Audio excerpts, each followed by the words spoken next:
there is a lack of research exploring the effects of food insecurity on child growth characteristics in the United States.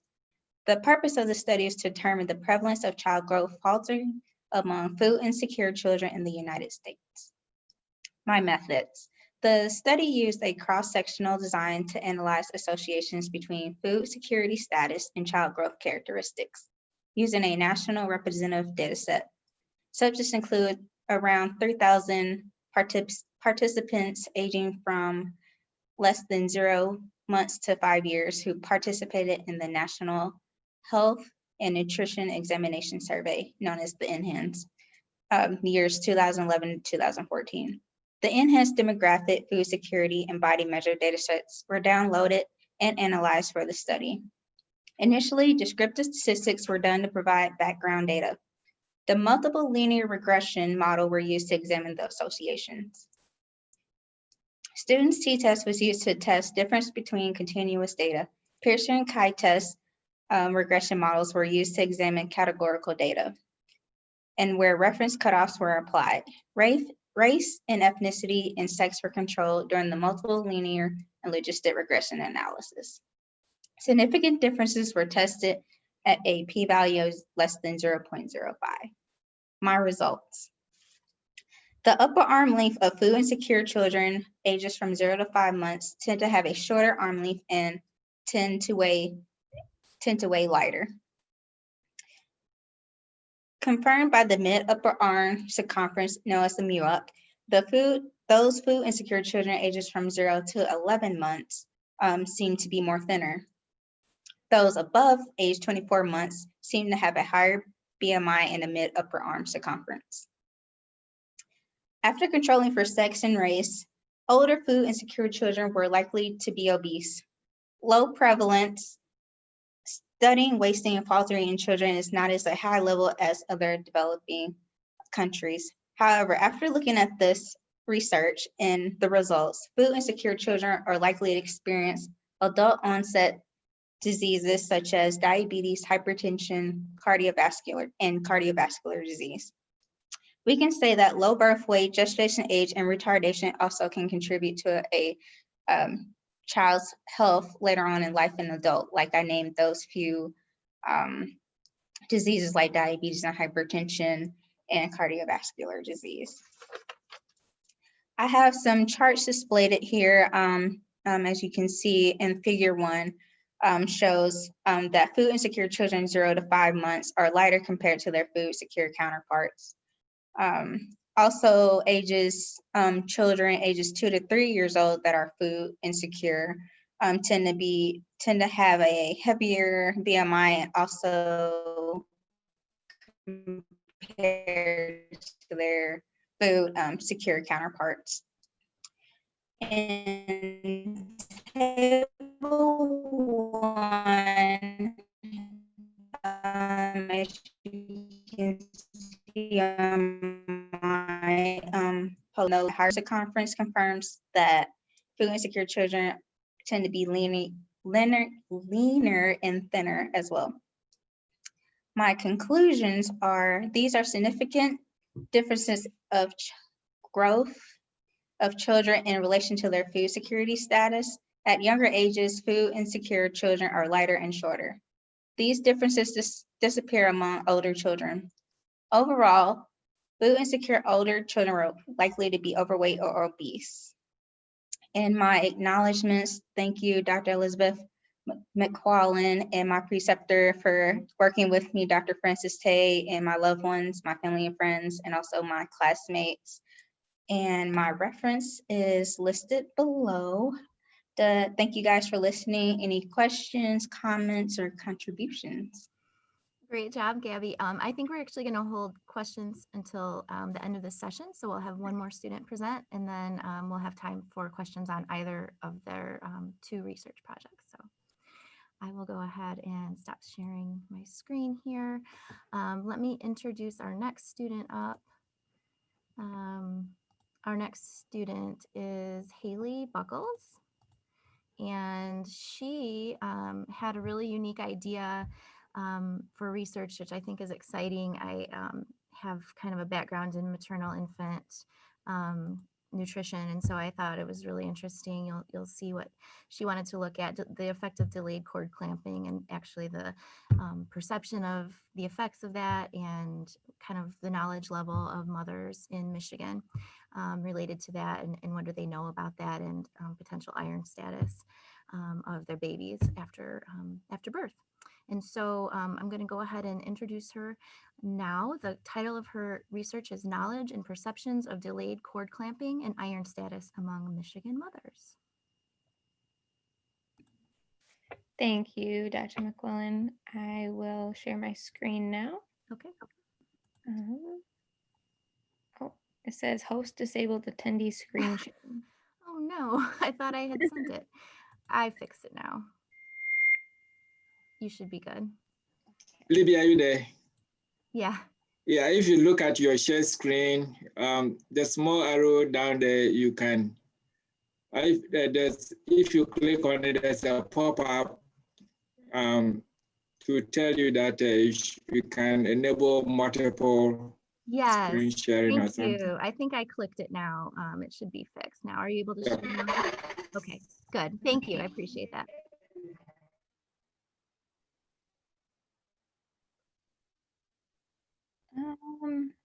Trying. Sure. Let's see. Okay, is it showing up? Yes, I can see it. Hopefully. Okay, Yes, thank it you. is. Okay, my name's Haylee, and yes, I did my project called cord clamping and iron status among Michigan mothers. So originally this topic kind of came from my own experiences, because I'm really interested in iron, because I have low iron myself, and I, at my WIC rotations, kind of noticed that is a common theme in children in Michigan. And also when I heard about delayed cord clamping, first I heard from my friend, and basically they learned about it at like a natural birthing class. And I was kind of curious if it's something that our health system is educating mothers on or not. So I'll go into the introduction. Iron deficiency is the main cause of anemia, which is the most prevalent nutrition deficiency worldwide.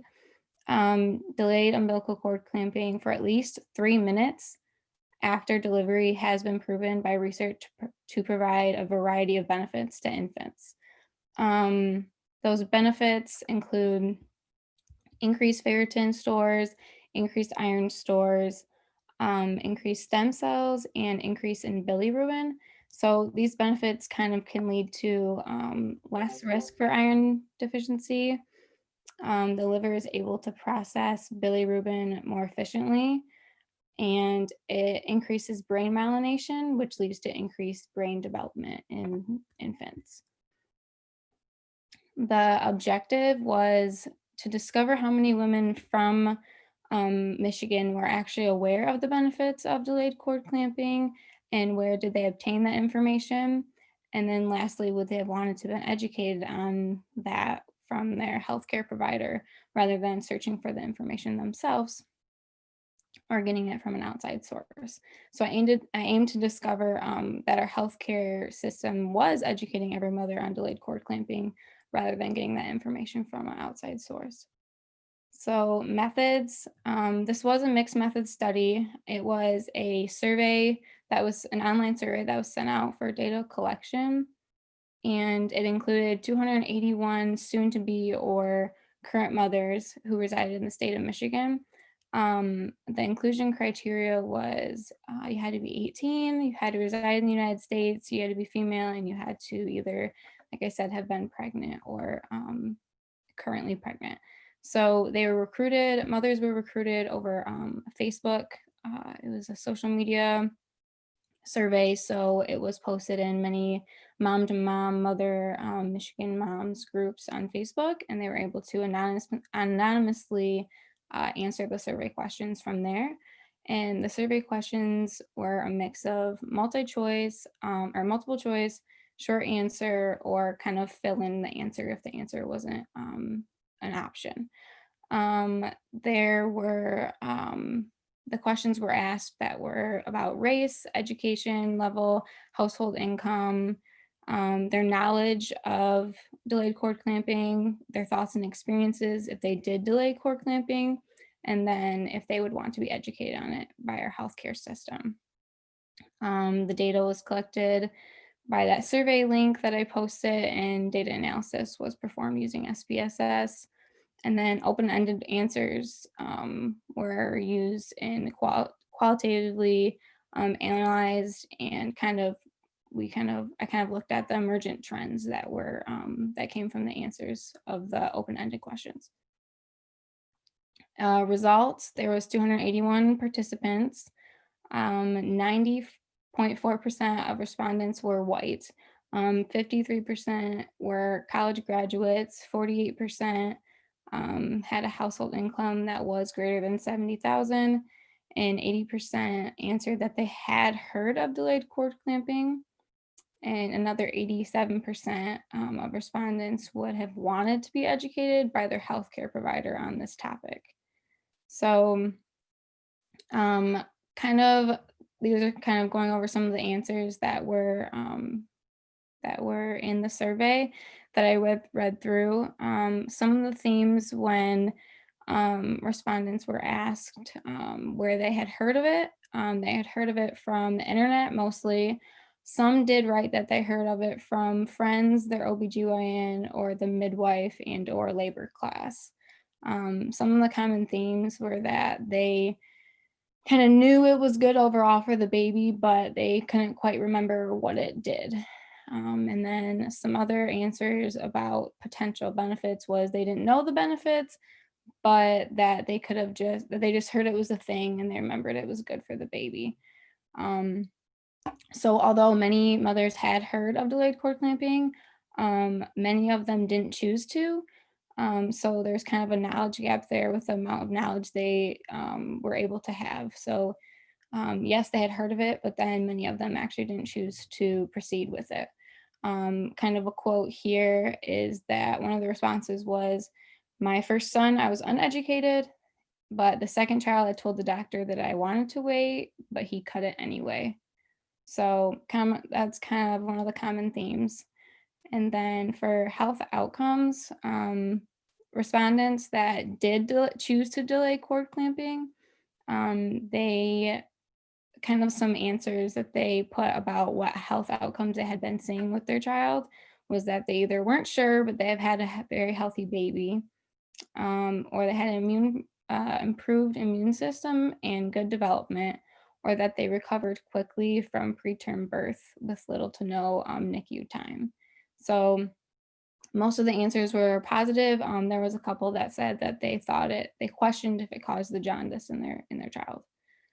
But conclusion wise, I do believe that delayed umbilical cord clamping provides so many benefits with the research that is out there that with the prevalence of iron deficiency, I think that it should be implemented into our education for mothers at hospitals or OBGYN clinics, offices, because some of the barriers to women not choosing delaying cord clamping was because they had a complicated delivery or C-section, or they just weren't aware, or they weren't given enough education on the topic to proceed with that. The gap in knowledge, like I said, kind of seems to be why they chose not to delay cord clamping, which kind of agrees with my chart down here at the bottom, that the more educated the mothers, the more likely they chose to delay cord clamping. Some limitations were that there were mostly white educated mothers, but the strength was that it was a large sample size. And it was a surprise to see that mothers who answered they had a preterm birth actually chose not to delay cord clamping, because the original studies for delayed cord clamping was to benefit preterm infants. But in the end, a common factor among all mothers was that majority of them would want to have been educated on this topic from their OBGYN or the healthcare system in general. So I think further research should include figuring out how to implement education into the healthcare system, because iron deficiency is such a prevalent thing in the United States and Michigan alone. And I think it'd really benefit from mothers being able to make that decision on their own after being educated on the topic, rather than not knowing and choosing or not choosing to. So I like to thank Dr. MacQuillan and Lauren Kane, my preceptor, and my friends and family for helping me through this journey. So that is my project. Thank you, Haylee. Yeah. Good job. You can stop sharing your screen. Okay. And now we will have just a little bit of time for questions about either Gabby or Haylee's poster presentation. First, I would like to clap for everybody. Yeah, thank you. Yeah, this is great. Great job. And I know it's hard to present over Zoom too. There have been a few conferences that I've presented this way at, and it is quite a bit different than being there in person and being able to really talk about this subject that you know so much about. So I also want to commend the students for a great job. So does anyone have any questions? I think I find the two presentations very interesting, and they actually abide in the clinical domain. And I would say that well done and great job to all of you, the two of you. Thank you. So Haylee, I'm going to ask you a question. So finding that your sample, you know, it wasn't anything you could predict going into it, you know, who would answer your survey, but the fact that it turned out being a lot of kind of a homogeneous population, not a lot of diversity there in race or education level or income level. Why do you think it is that it seems to be the more educated, higher income women would have more information about this, you know, based on your knowledge of kind of how the healthcare system works and insurance in this country? Do you think that they were, you know, more likely to have education in that area, or do you think it was something they sought out on their own? Did you get any sense of that from the answers that you got back on your survey? Yeah, I think a lot of them, the ones who I know personally and just from the answers, kind of received a lot of their information from more of like natural birthing clinics. And I think those are kind of things that are sought after. I'm not sure, maybe if you have more money, because I don't know if it costs money to go there, but I'm assuming it does. So I feel like a lot of people who hear about it is because they choose to go that route. And I don't know if that's just because they know it's an available route or if because they're willing to pay the money for it. I feel like it kind of associates with Yeah, that. I know it is a problem that there are so many topics. It'd be nice to cover more in prenatal education and just to have the time with mothers, especially mothers that might be using Medicaid and, you know, at the busier clinics and that type of thing. It's just hard to find time to educate them. I found that when I was in lactation too. But I think it's really interesting that you found that because there's such a benefit to babies who are born preterm, it would be something that you'd actually want to work to time the education too. So it's one thing to say, yeah, we should have more education for these mothers during pregnancy, but also we need to make sure that it's placed early on enough in the pregnancy that even if they are to go on and deliver, have a preterm delivery, that they would have already received the education. I just kind of wonder if some of them who delivered early hadn't had the opportunity to, you know, really hear about it or make that kind of a decision yet. Right. Yes, and I think it's good that I heard some people, you know, did hear it from their OB, but those are now, you know, kind of an emerging trend with the baby-friendly hospitals and things, but I know they still all are not baby-friendly. And I don't know what all that includes, but I know it includes that as an option as well as many other things that goes along with it. So Yeah. Okay, good job. Are there any other questions for either of the students? Haylee, yeah. do you think that there's a difference between availability for maternity or care while you're pregnant? For some reason I'm blanking on the word, sorry. But do you think there's a difference between race and possibly like insurance, and that could be a reason why a lot of the respondents were white and well-educated women, because maybe Black moms don't have as much access to that kind of information because they don't get as much care while they're pregnant. They maybe just have like 1 or 2 appointments instead of, I don't know what the normal amount of appointments is when you're pregnant, but is that possibly a reason for the discrepancy? Yeah, I think it's a reason. I also think in general, the majority of the mothers on these groups were white women. And I even tried to specifically join, like I had to search like Mexican mothers, I had to specifically search for those types of groups to try to add into those groups too. But I think that's definitely a factor as well. Yeah.